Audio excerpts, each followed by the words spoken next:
Buntut dari laporan pencemaran nama baik oleh Direktur Utama PT Taspen, Antonius Nicholas Stefanus Kosasi terhadap Kamarudin Simanjuntak, membuat pengacara keluarga mendiang Brigadir Yosua itu bikin kejutan. Ia membawa ribuan video asusila yang diduga milik Dirut PT Taspen ke Barreskrim Polri Kamis 5 Januari kemarin.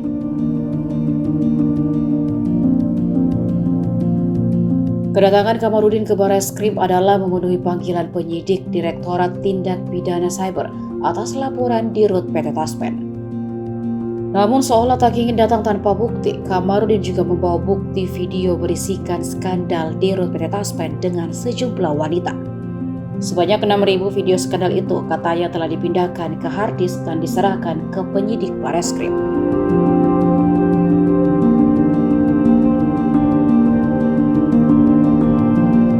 Sehingga kata Kamarudin, jika ada video yang tersebar ke publik, bukan lagi menjadi tanggung jawabnya dan kliennya Rina, istri Dirut PT Taspen. Ribuan video skandal itu, kata Kamarudin, sebelumnya sudah dilaporkan ke Direktorat Tindak Pidana Umum Barreskrim Polri.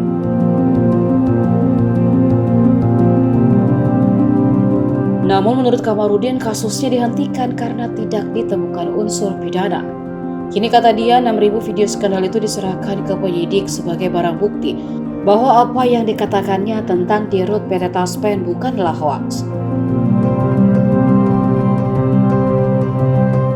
Kamarudin Simanjuntak mengaku datang memenuhi panggilan terkait sebagai pengacara dari seorang perempuan bernama Lina Lawi yang merupakan istri seorang Dirut Taspen.